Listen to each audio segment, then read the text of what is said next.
What's up, my friends? Welcome back to another video, and today we are taking a look at Strezov Sampling's Diamond Jazz Orchestra. And first of all, I just want to thank Strezov Sampling for sending me a copy to do with you guys to take a look at, and we're also going to do a giveaway at the very end of a copy of this library. So they're super generous to provide one here. I'm super thankful for that. And yeah, without further ado, let's kind of jump in. This will be more of a first look video, so we'll go into the different patches, have a listen to what they sound like. We'll take a look at the structure, what it's comprised of, and then hopefully that should give you a better impression of what the library is like, and you can decide whether it's a good fit for you or not for your needs. So here we are on the home page of the product, and you can see they give you a little bit of a blurb about what it's about. It's currently €379 intro price, and then the regular price will be €479. They've got a couple of demos here with real pieces, real songs, and they have some other demos as well. Tell you a bit about the product. It's about 74 gigabytes once compressed, so you want at least 80 gigabytes or so of storage space when installing and downloading. And then there's quite a comprehensive list of articulations as well that they include in their manual in case you want to download that as well. So without further ado, let's kind of dive in. Let's jump into the patches. Here is what the library looks like. Once you open it up, it is for Contact Player, by the way, so you do not need the full version of Contact, which is paid. But yeah, they basically tried to sample the entire jazz orchestra in a box. So if you take a look here, we have brass solos. We also have ensembles, which contain both brass, so trumpets and trombones, and then the saxes for the woodwinds. We have saxophones and woodwinds in their own separate folder, which has a pretty comprehensive list. Alto flute, alto sax, baritone sax, clarinet, soprano sax, and tenor sax. And then we have dedicated ensembles, like we said. Then we have the percussion or the rhythm section, so percussion, piano, guitars, and drums and double bass. So basically the entire band in a box. But I basically chosen up a number of patches here. So what I'll do is I'll play through these, and I'll basically share my thoughts along the way. So I'll share the things I like, some things I think could be improved, and you can get a better impression of my thoughts on the library here. So to kick things off, let's take a look at the lead trumpet, and let me quickly show you what this looks like first. Brass solos. Here we are. We have the lead trumpet. So they recorded a dedicated lead trumpet, which basically means there's probably going to be more loud dynamics, right? Because then if we wanted to soar on top of the orchestra or the rest of the band, then we probably want those higher dynamics, which usually are being taken by the lead player. Now, in terms of the patch structure, we have legato. They also have the flutter tongue, which is also included. And then these lower three key switches in red signify non-vibrato, slow vibrato, and fast vibrato. So we'll start with non-vibrato. And then we also have shakes in a dedicated patch. We also have shorts and effects in a dedicated patch. Then we have ghost staccatissimo, which helps you to play repeated notes in a more convincing manner. And then we have accents, sustains, and crescendos in its own dedicated patch. So just to hear things, let's hear the lead trumpet legato first. So this is what it sounds like.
Yeah, so first of all, here are the core two patches, I think, for each of the instruments. You probably want the legato patch, and you probably want the shorts and effects patch there as well. Now, I think it's kind of an interesting choice that they decided to put the flutter in this patch, but they decided to put, the rest of the special articulations and the shorts in its own dedicated patch. I think for me, ideally, I would love all of the articulations in the one patch myself, kind of similar to straight ahead sampling's approach. Birth of the Trumpet, for example, they have all the different articulations within the one patch. So legato, sustains, all the shorts, all the special effects, it's all contained within the one patch. Now, naturally, that would make the patch larger, right? So maybe it would be 1 or 2 gigabytes for the lead trumpet. But I think in terms of consistency's sake and keeping everything very cohesive and simple, then keeping all the articulations within the one patch would just be easier for me personally, But I can see why they kind of decided to split this out in case you just wanted the dedicated legato, and then you wanted the shorts for decoration in another patch, if, for example. But I would have probably also put the flutter tongue in the separate patch as well, like in the shorts and effects. Speaking of which, they put the shakes in their own patch as well. I probably would have included the shakes inside the effects patch as well. Yeah, probably as just another key switch there, honestly. But that's just me. So anyway, let's go into the Ghost Staccatissimo. Let's have a listen to what that sounds like.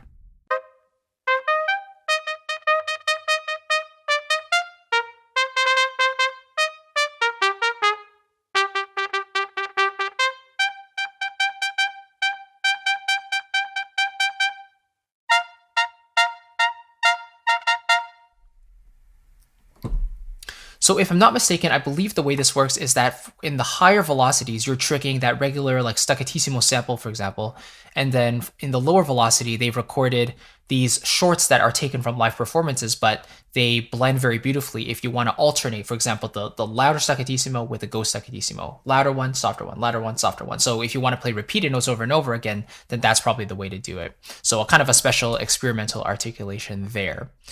And then finally here we have the lead trumpet shakes. So let's have a quick listen to this.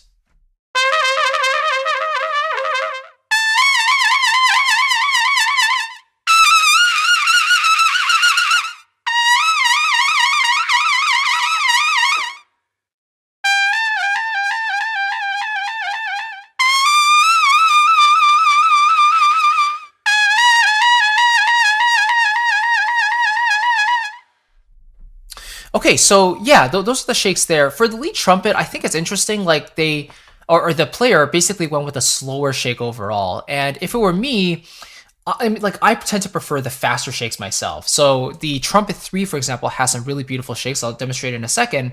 I would have loved that type of intensity and tempo or the rate of the shake to be that quick, like da, like a lot faster for more of that lead trumpet sound. But yeah, it's kind of interesting they went with a slower one there. So what I might do if I was to write a more, let's say, active line, I might use the legato patch, I might throw in some of the short notes, but then for the shake, I might throw in the Trumpet 3, just to get the type of shake that I'm looking for. So I'm not the biggest fan of these shakes personally in the lead trumpet, but they might fit in maybe slower contexts or ones that require a bit more exaggeration in the shake itself. So that's just a personal thought there. And then finally, we have the accent sustain crescendo. So yeah, this is really cool. Basically, you play the notes. It starts with an accent, and then while I'm holding the notes down, it's playing a very quiet sustain. But as soon as I release the note, it's going to create a crescendo. And so in this way, you can create your own tempo or your own style of those crescendos. So for example,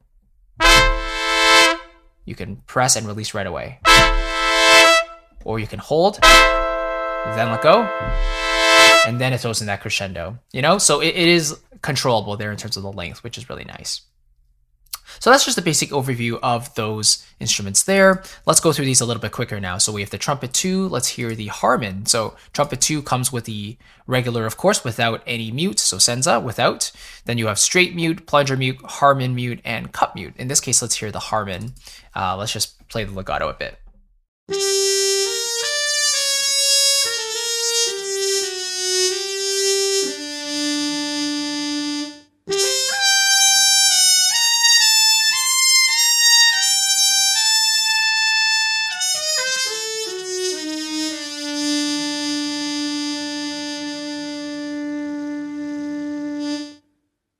So the legato in this patch is not quite as smooth to my ears as compared to the lead trumpet one. I really like the legato in the lead trumpet. I think the transitions very well. The level of the legato transitions is perfectly balanced with, the notes themselves and all of that.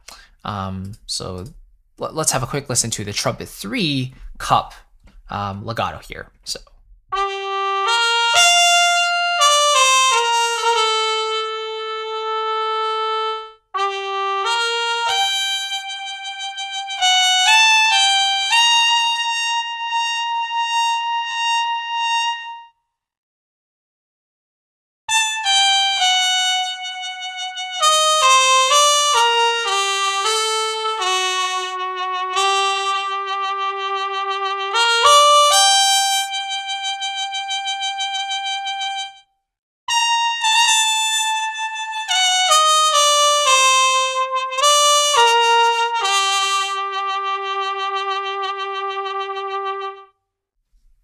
So that's kind of interesting. Like the actual legato there sounds very good to me. The performance is relatively accented. Like each subsequent note that I'm playing has that kind of accent to it, and maybe it's because of the velocity I'm playing, but you notice when the vibrato comes in, the sustain kind of swells down a little bit, gets a little quieter, and then it eases into its vibrato. I do appreciate that we have those different styles of vibrato, by the way, slow and fast. I think it could have been interesting if they also included like a medium vibrato speed as well, just to have that bit of more flexibility, but it's not a huge deal breaker there. But, having that slow and fast styles, it does give you that bit of flexibility. And then here's the trumpet 3 shakes I was talking about. So these are the ones that I kind of prefer.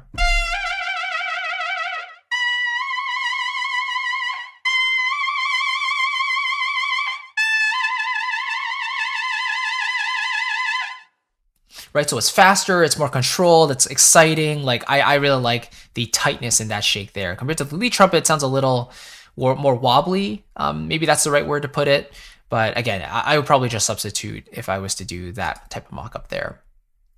Okay, let's move on to the rest of the brass. So now we have the trombone one. Let's hear the legato really quickly here.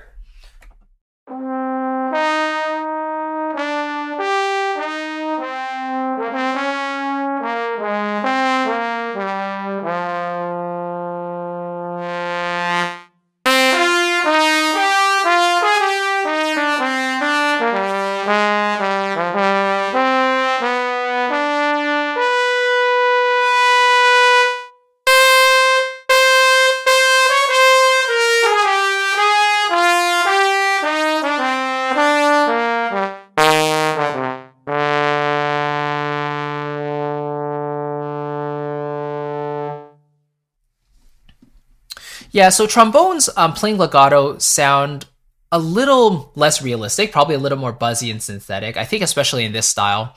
I don't think it's it's not the fault of the player or Strezov sampling at all. I think it's just most trombonists when they play in this type of style, there's a bit more attack to each note, and they kind of once they attack the note, they kind of swell back a little bit, or they pull back a bit on their note, like boom, boom, boom, boom, boom, boom, boom, boom, boom, boom, right? I think that's more characteristic of this style. So if we really push up the module and activate that high dynamic layer all the time, it's not going to sound that realistic, and it might create that buzzy sound that you're maybe not looking for. So you probably want to reserve that highest dynamic for that that high, or those high climactic moments if you really want to. But generally, you're going to have a nice mix of shorts and sustains or legato in your trombone performances. Here's some of the shorts.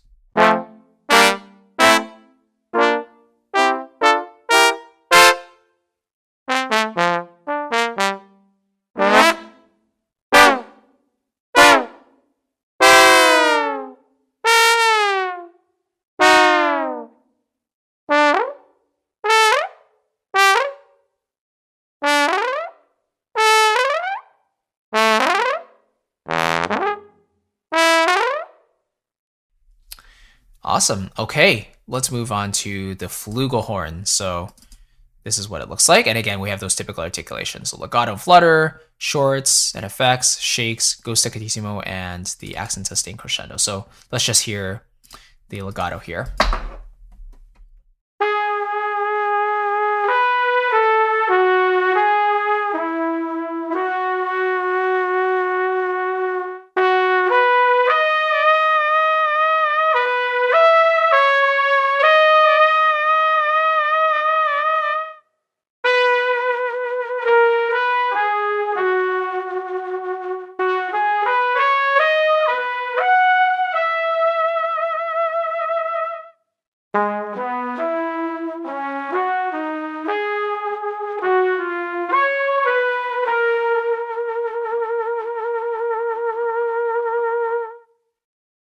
Yeah, so I think the flugelhorn has a beautiful sound there, and the legato really is very pretty.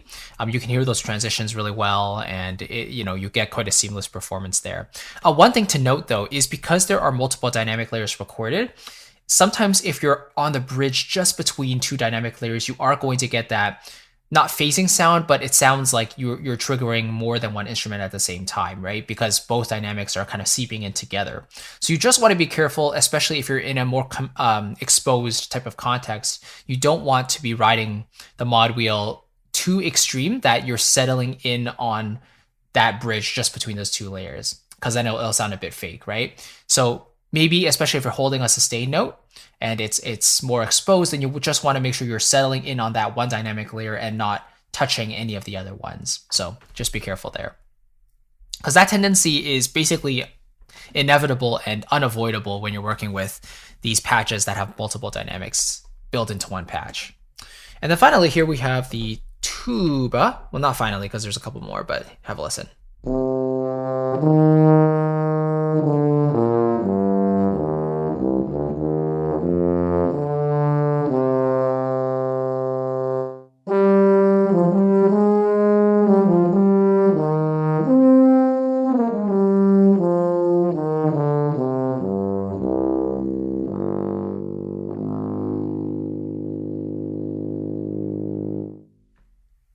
All right, and now let's move on to the contrabass trombone. Let's hear the shorts. Let's just check here. So there's no legato for the contrabass trombone. Probably you wouldn't need it because it's not an instrument typically used for melodic performances anyway. So let's hear those contrabass trombone shorts.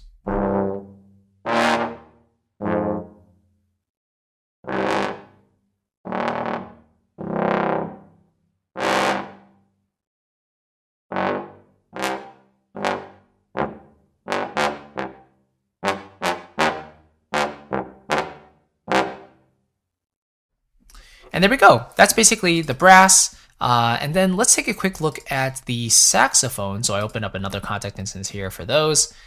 And then we'll take a look at the ensembles as well and the entire rhythm section. So here's an example. We'll start with the alto flute, and we're just kind of going from top down here. So here's the legato.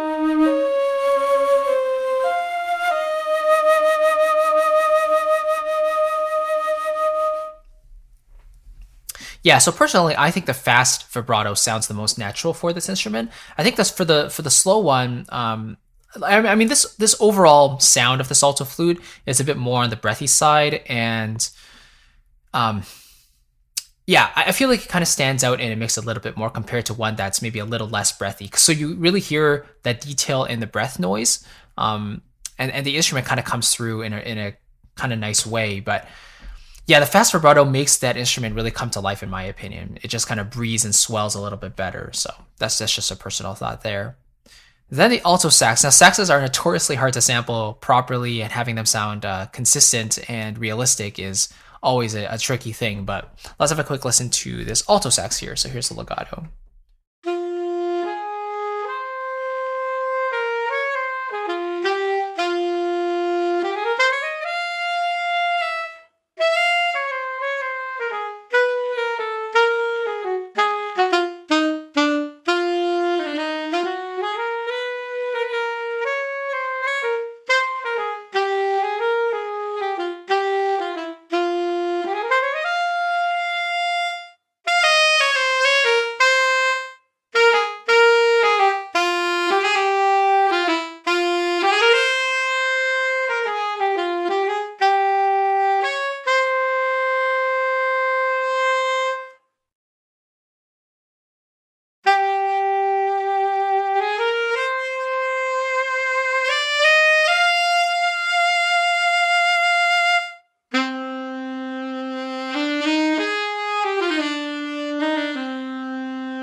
So in terms of the tone, I think they nailed the instrument, honestly. Yeah.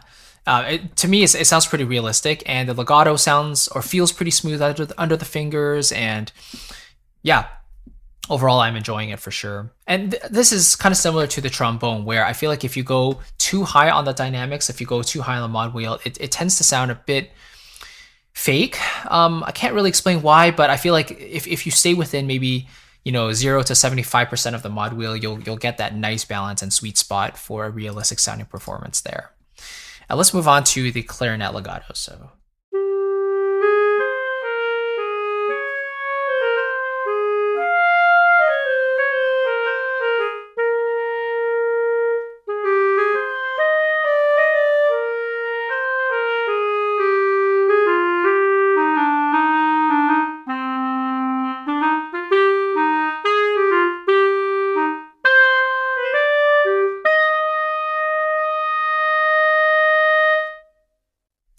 Nice. Clarinet's playing at about a MP-MF dynamic, in my opinion.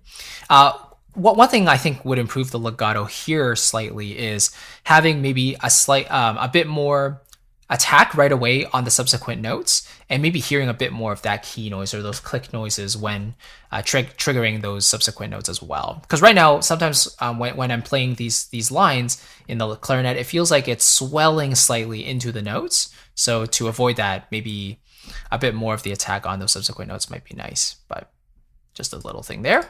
And then we have the soprano sax legato.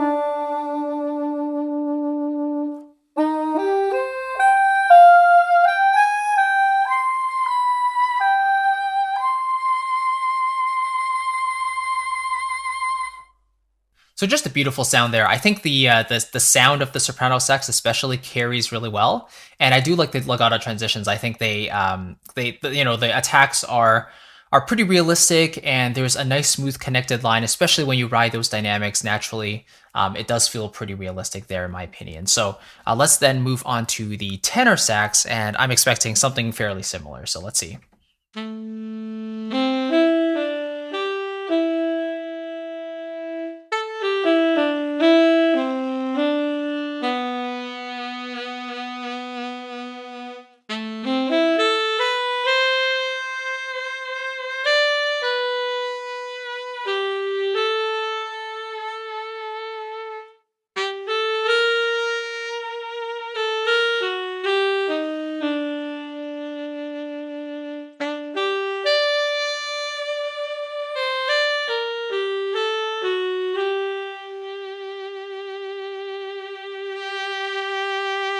Yeah, so kind of like the soprano sax and the other instruments, if you choose one of those dynamic layers, maybe you play your performance, but then you want to hold that note a bit longer and you want that vibrato to kind of swell in, just make sure you settle in on one of those dynamic layers and don't fiddle the mod wheel after that, because again, you can get that type of phasing effect if you do, so just be careful there.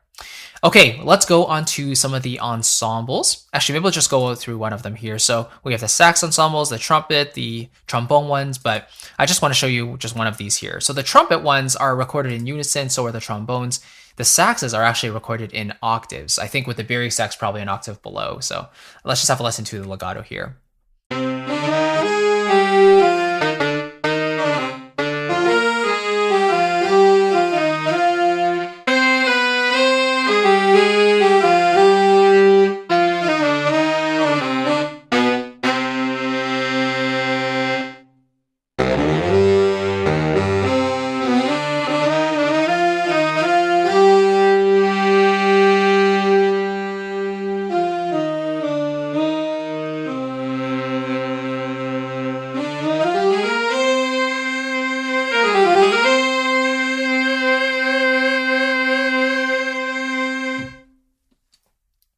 Yeah, so it does sound slightly strange with all that vibrato in there, but I think especially with the non-vibrato, when the notes are all together and they feel like they're cohesively played at the same time, you just get that very organic sound that you don't necessarily get if you try to use separate patches and put those in together. So this is not a patch that you're going to use every single time, but I think it does lend a sense of realism if you do want that ensemble sound with the saxes layered an octave apart. So something very cool to experiment with there.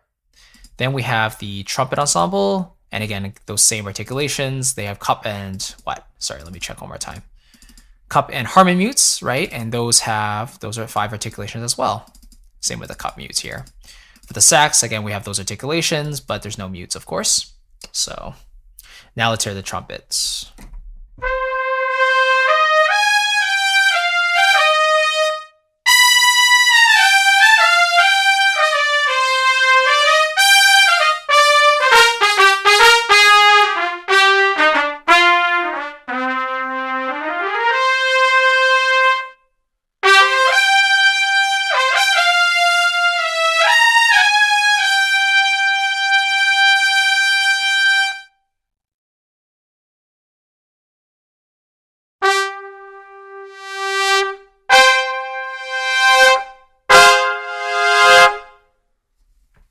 So yeah, the trumpets are sampled in unison, naturally because their lower registers are a little bit weaker, but when you get really high, sometimes they really need that support with each other to really bring out that line a bit more. So great sound there. And then let's move on to the trombone ensemble. So.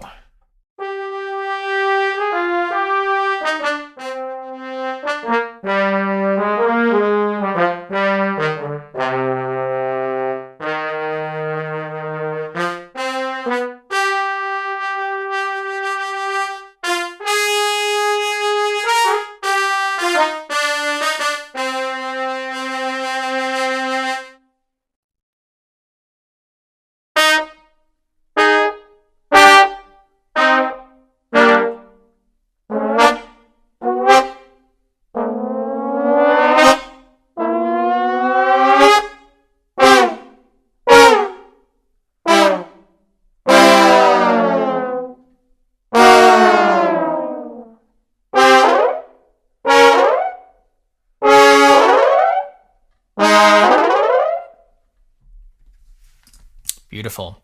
And that's basically all of the tonal instruments. That's the brass and the woodwinds. And again, just in general, great sound. I really love the overall sound. Most of the legato transitions, I believe, they feel very good and they sound great as well. With a couple of exceptions, I think those could be addressed in an update, like the clarinet. And I know some of the trombones. It's tough to sample that properly because a swing trombone sounds quite unique, and to get that from just a virtual instrument is a tall order for sure. So I really enjoy the trumpets. I like some of the ensemble patches so far. They sound great. So yeah, I think that's a great start. And then we move on to the rhythm section. So we have a dedicated percussion patch. You can see here, just one percussion patch. And they have a bunch of those like percussion stuff for like Latin or conga or other, other styles. So.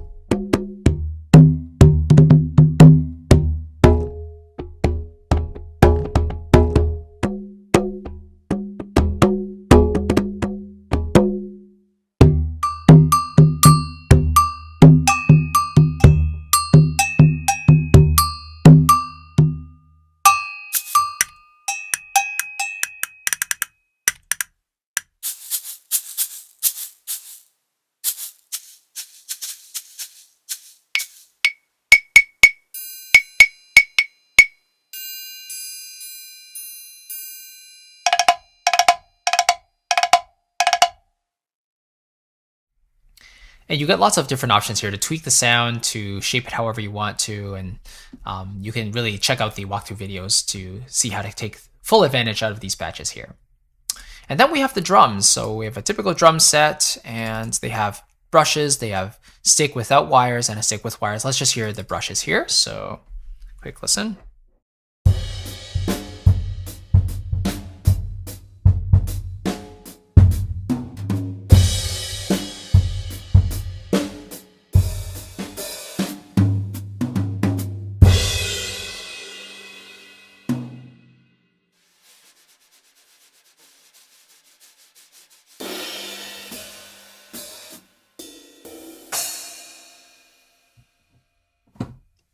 So yeah, a pretty typical drum kit there, and you can come up with your own patterns. It's multi-sampled, so you can do basically whatever kind of beat you want there with the kit.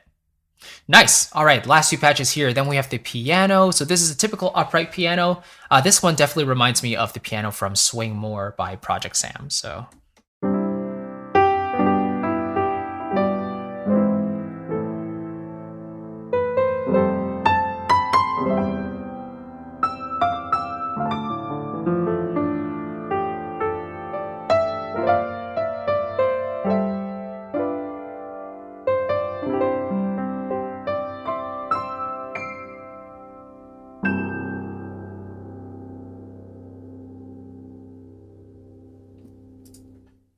cool.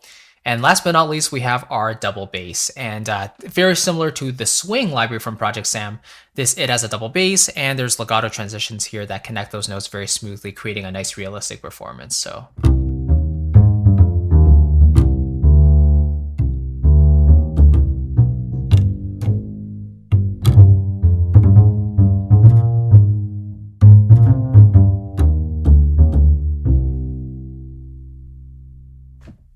and there we go. So yeah, the rhythm section is awesome here. Yeah, it really just rounds out the entire band in a box, and I just love the flexibility we have in this library in general. So just so you know, there aren't that many libraries on the market that kind of use this all-in-one approach in terms of the big band or jazz orchestra. There's Swing and Swing More, which try to capture that as much as possible. They have now we have Diamond Jazz Orchestra. There's also the Vintage Big Band library from Big Fish Audio, which doesn't quite have legato transitions, and it's programmed a little bit differently, but that is also an option there. Then what else is there? There's the upcoming Atomic Big Band from Straighter Head Samples that's also coming out, but that one is only the horns.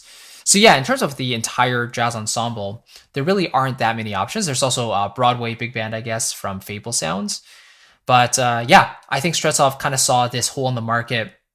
They wanted to try their hand at it, and I think the result is successful, honestly. I think there probably are some instruments that you might find slightly unrealistic just because of the way that we would naturally play them as keyboardists. They probably don't sound the same as how a real jazz musician would actually play them, right? So you'd probably have to go through, lace up different patches together, like use legato patches, layer some shorts in there, key switch between different articulations to get a more realistic performance. But all in all, in terms of multi-sampled instruments, I think this is probably up there with the rest of them. So definitely a good all-in-one solution if you are, interested in big band or just writing, jazz tracks in general and you want a jazz orchestra. This is definitely one to look at. So that being said, let's kind of talk about the giveaway and how you could potentially win a copy of this library. The first thing you have to do is just fill out the form below. So it's the first thing in the description box. If you enter your details there, you will be entered into the system. And not only will you be entered to win a copy of this library, but you'll also be subscribed to my email list, which just means that I can send you regular content on a weekly basis to help you with your composing and your mockups and send you valuable content that I don't share anywhere else. That's an additional perk of filling out the form below. And rule number 2 is to leave a comment below and let me know what you would use this library for, why you want to use it, and I'm always interested in hearing your take on these sample libraries that we cover on the channel. So let me know as well on a comment below. And rule number 3, just leave a like on this video. It really helps out the channel a lot. I always appreciate it. And yeah, just follow those 3 rules and you'll be entered to win a copy. I will be contacting the entrants by email only. I know there's been a couple of scammers and hackers trying to impersonate my channel and my account. If you ever see those pop up, please don't entertain those or don't contact them. They're trying to get your personal information and things like that. But I will only contact you via email. So just know that going into this giveaway. All right. Thank you so much. I'll catch you in the next video and take care. Bye-bye.